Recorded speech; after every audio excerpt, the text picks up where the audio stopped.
up the Keogh is where he came from. Your papa's great-great-grandfather. Grandfather.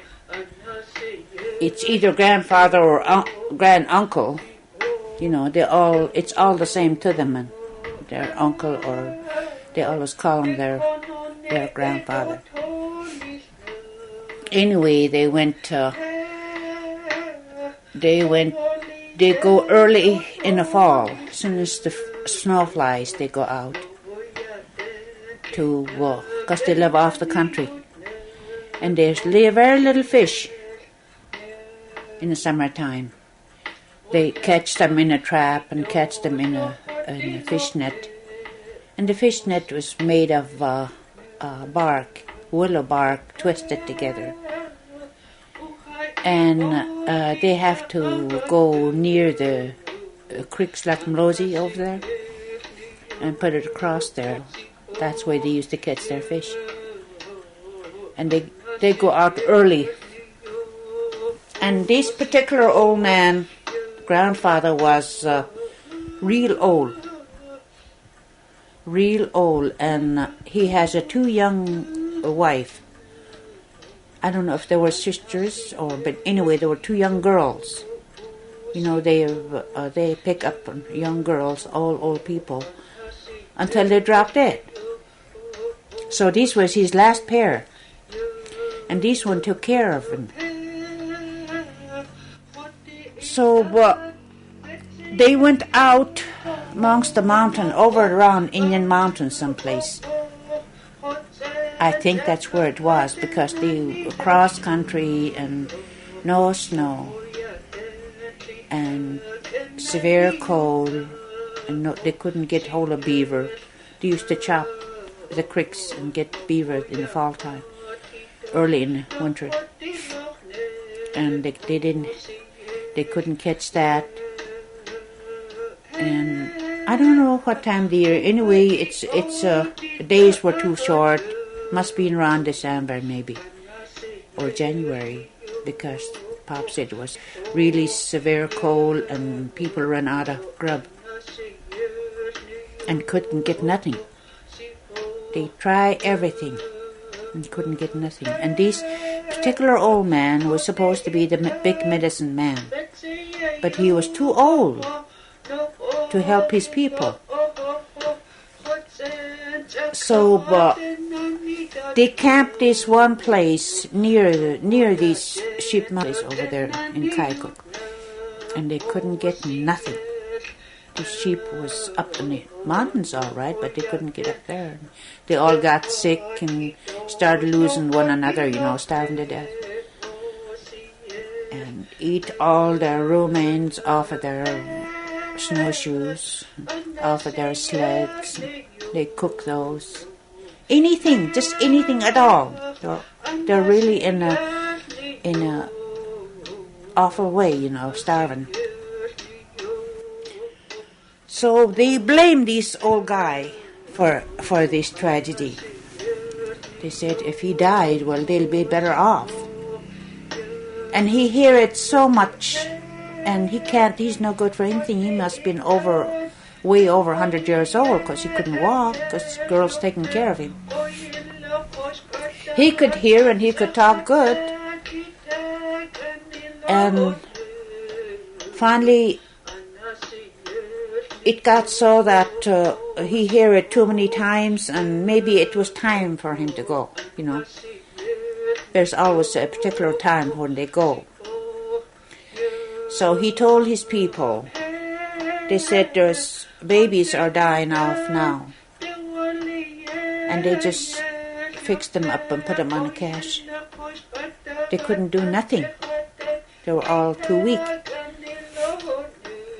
So he told them to get closer to this mountain, down on the bottom, this big hill, and put up studded frames, dugout or something. They make spruce boughs houses, I guess, and covered it up with snow or something. And some of them had caribou teepees, but that's gone since they've been cooking all these stuff to eat. Some go up on the hills and pick some berries, and they smash it up with some moss and things to eat for vegetation. So he told them where to go. Try to get near these bottom these hills. So they did go. They all went there. Must be a whole bunch of them. The whole village. And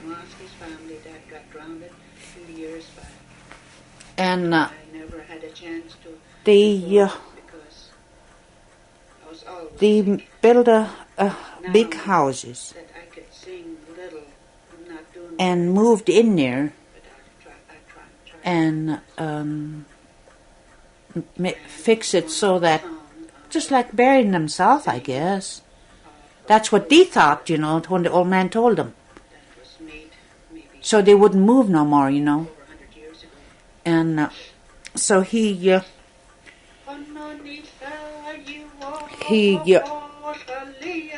the girls brought him over there, and he had his own place.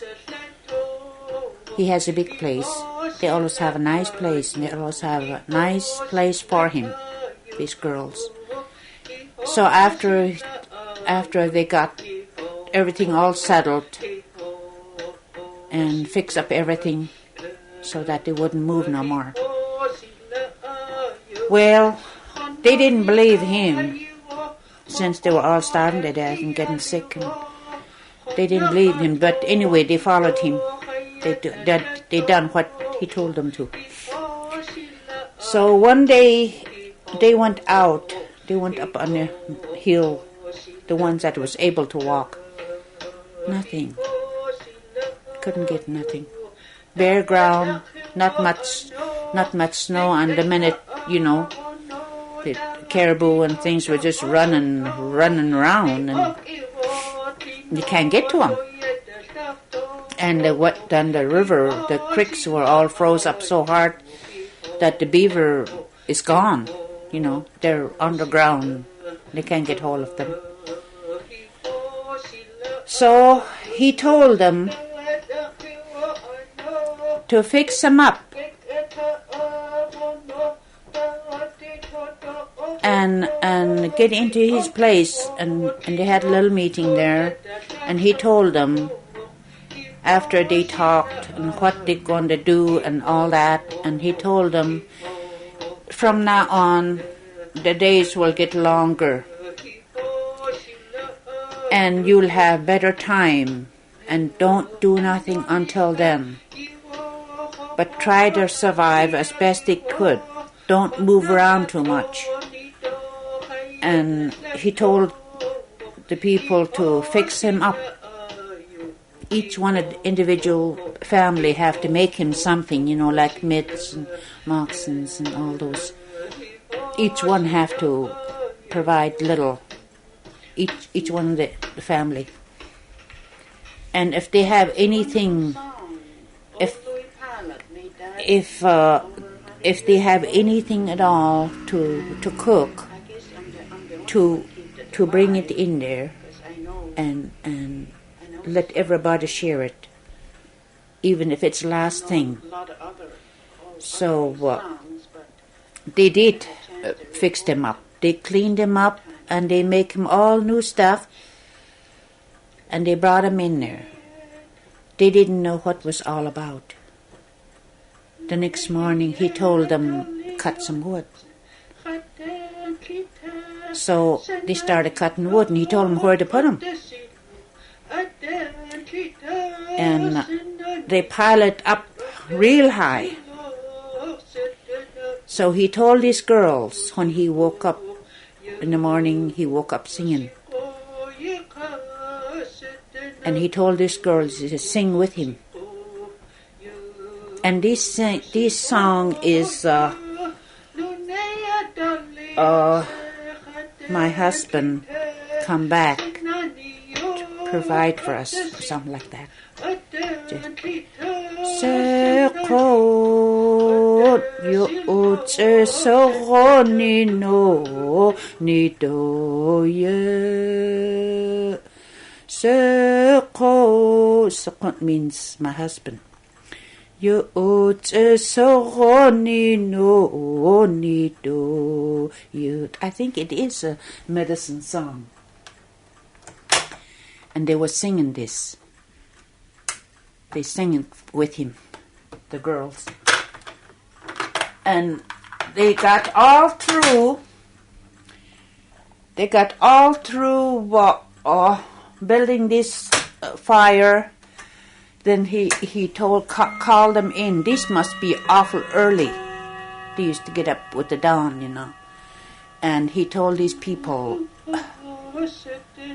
And he told these people that he's going to get on that fire.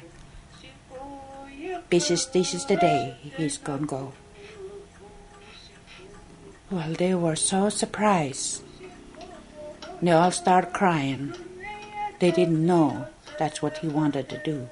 They thought he was going to go out there and try to make the spirit come and provide them, you know, make easy for these people. They didn't know that he was going to get on that fire. Couldn't hardly walk. These girls always lead him around. So he told these people that he got this song. He woke up singing this song. And he told them that he's going to go out and get on that fire, get on that wood pile. So they'll put caribou skin on top where he'll stand up, and they give him a cane. And after he gets up there to start this fire around that wood pile, and right at that time try to start singing this same song and go round and round on this, and keep that going until the fire dies out. After he got up there, I guess they were just awful for them, you know. He got up there himself. He told them that he overheard them, that they're all starving to death and he's not going to be no good anymore. And they wouldn't kill him. He wouldn't allow it. And if they're gonna watch him go, this is the only way, the easiest way for them. That they didn't have nothing to do with it, you know. He done it himself. He just, like Christ going to his cross, I guess. That's the only one that ever was like that. Well, he got on top of this fire, and they built a fire around him. And when that flame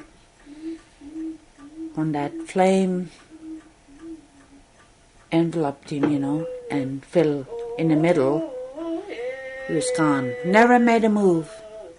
He was up there with his canes, just standing up there, and never made a move until it caved in. And they kept it all day until sundown, I guess. They were going around and this fire was dying out. And he told them not to leave. Not to leave that fire until there's one little spark in the middle. And to watch that.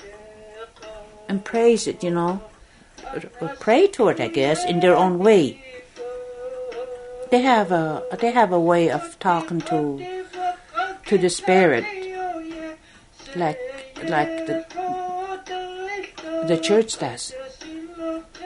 So these girls know how. So they talk to him. And when all that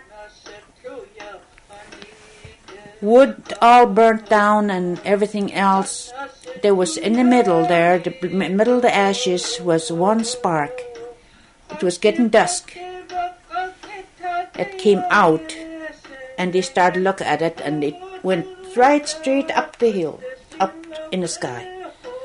as far as they can see it, it disappeared, right straight up. So they covered the place up where he was. They covered the place up with some ropes, you know. They used to have some fur robes and things like that, and skins, caribou skins and things like that for bedding. Well, they put that over that place, and he told them not to bother it, not let anybody walk around it. And he told them when they get through, well, they were all tired, so they just dropped into their house and just went to sleep. I guess slept for 2 days. Wind was blowing all right, and snowing. Somebody said it was snowing, but they were too tired. So they slept for 2 days. Well, one morning one of them got up and said something about on the bottom of the hill. Another one came out, and snowed and blowed so much that caribou came off of this hill, and it was just scattered all along the bottom on the edge of their camp, just the horns sticking out. So they went out and made a killing and repair everything. You see, that place was I guess it was just like Calvary, just like cross. They go there and make sacrifice for years and years after that. Nobody never walk over it. But they go there to sacrifice something, little things, you know. They burn something and then talk to the place. Nobody hear them, I guess, but then they were that's their way of doing it. It's because Papa used to tell us this 2-3 times, I guess, 2-3 different times. Because we criticize food. We wouldn't eat the same thing over and over. We didn't want to eat. Then that's how come Papa told us this. What was your dad's name? Big Joe. Gato-di-dach was his Indian name. And where was he from? From Keogh. He's from way up to Keogh. And then he was on the Yukon. It's made over there in the village, old village.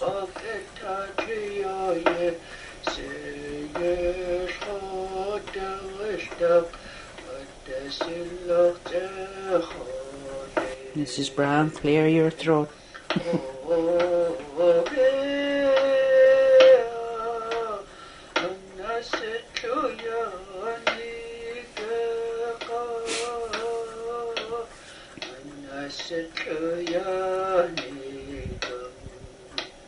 It's too bad we don't have no light. This is the way I'm going to stay all winter. I have to make a call all light. I'm just going to show you my doll's picture.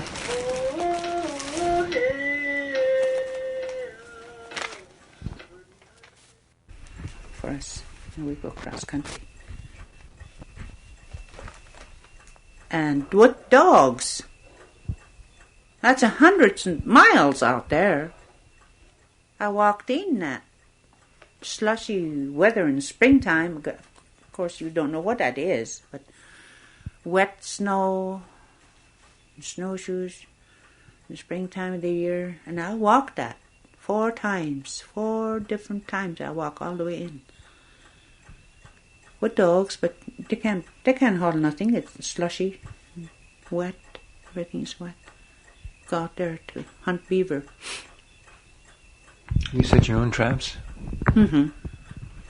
Oh, yes. Goodness. I wouldn't let Dad set trap for me, because he'd say, well, I set the trap for her. When I started killing, go hunting and trapping, I didn't want nobody to help me. I'd do it my own. How long was your trap line? I don't know. The trap line that Dad used to go on is about 100 miles, I guess. At least about 60 miles, all told, you know. But from the camps, from the main camps, you could have a short line all over. That's where I done my killing. It's nothing for me to go cross country a few years back, 11 years ago, last time I was out. I'd take off here and a plane land me over there, and I'll stay over there 4.5 months, sometime 3 months at the time. If I wanted a new boat or a new kicker or something big, I'd go out there and trap those.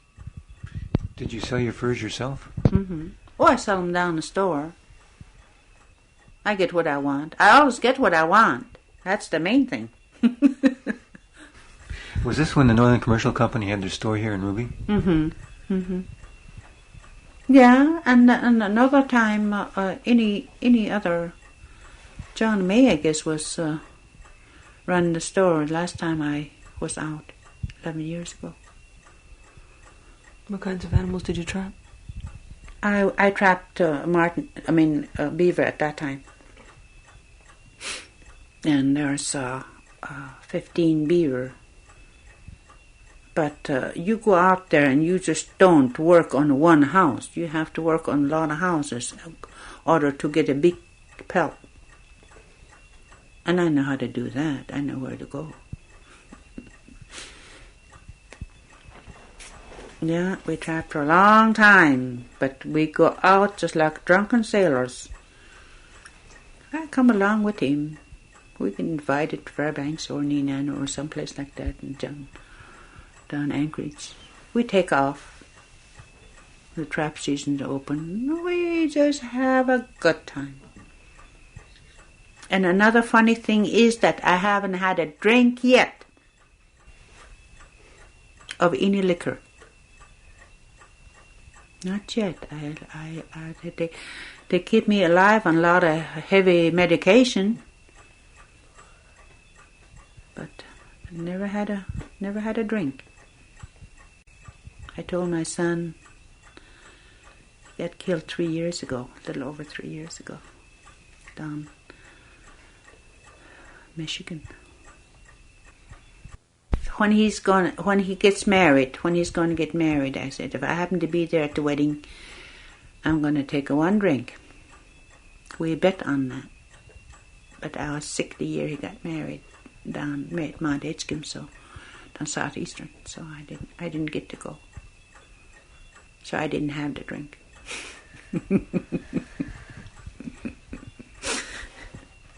He's got 4 children. She's raising them. His wife. She is still a nurse. She's a big shot now, I guess. And 2 great grandchildren. 17 grandchildren? Mm-hmm. And 2 great. So what little I produced, I got paid back with the grandchildren. I'm proud of them. There's a lot of people don't gain that much. You feel rich when you have, at my age, when you have grandchildren. Then you know what you've done with your life.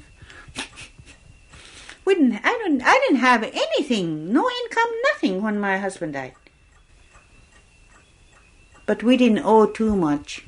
I had to sell my fox skins, 53 of them, cross fox and red fox. I had to sell that to pay up the bill. But after that, I didn't owe nobody. I didn't owe a cent. Never have. I just go without. But I had to make work like everything to make money for my boy when he was going to school. But he was a pretty good boy. He done everything. And he was honored student. Both of them were, my daughter and My son's an honored student from Ruby. Something to be proud of. They're the only two from Ruby. Besides one girl, there's three. But since I've been here, there's only three that was honored student. How long have you been living here in this house above Ruby? In this house since 24. Yeah, we live in this house since 23. My husband bought this house. It used to be up there across from the school. Across the street there. Where that community center is. Up on the hill. Yeah. Above there is where our house used to be. Then they moved it down here. It's been here ever since. It's tumbling down, just like myself, but it's okay. It's comfortable. Still comfortable. Nothing wrong with it. I kept it up as much as I could, but this last 3 years, there's too many things happened to me, so. But I still do things when I get mad. I do most anything, because I know how to do it. The only thing they stopped me since they put this pacemaker is that no gun. I told the doctor, I said, there's no use living if I can't shoot. Because I get my own stuff to eat and all that. And I go out alone and I can't defend myself if I can't shoot. Though I never had no mishap all those years while I was out alone. I go out and stay out alone for so many months, no mishap. Not wonderful? Sometime I have dog team, sometime I didn't have nothing. I walk on snowshoes. And I walk for miles and miles. All day long. Go out 8 o'clock in the morning, come back 8 o'clock at night. Maybe I'll have a few bars of candy all day long. Never drink no water. Just walk. But when you're interested, you know what you're doing, that's the way it is. And I was always, regardless of how sick I get, I was always in a good shape. I had polio when I was a little girl. I never got crippled from it. My mother and my brother took care of me. And they cured me in her own way, old-fashioned way. How was that? They just massaged me, bathed me and massaged me every day until I got over it. There's a hospital here and 2 doctors. They used to come down to visit us, give me pills, which was, I guess, only pain pills. Mom wouldn't use it. You said your mother used to believe in medicine men. Did she tell you any stories about how they would cure people? They never did tell us. And we never seen performance. That's what, you know, the kids that doesn't stay in a, that's what happened to them when they don't be in a village. Because they put up performance, I guess. They put up a lot of powwow and amongst themselves. They get together. But we never seen it. I never. And if you have a fractured legs or arm, they'd cut you with a little tiny knife. And that swelling will go down. Mommy used to do that to my sister, Rose. She used to even do that in her chest. And I guess it helps her, I don't know. Once I asked her to do it on my hip when my legs were on the bum. I was doubled up from October till March with this polio. All the children up and down the Yukon had it. I was one of them. I wobbled for 1.5 years. But my brother said, you'll never walk on the snowshoes if you're going to wobble. Boy, he was rough with me. But that's how I got over it.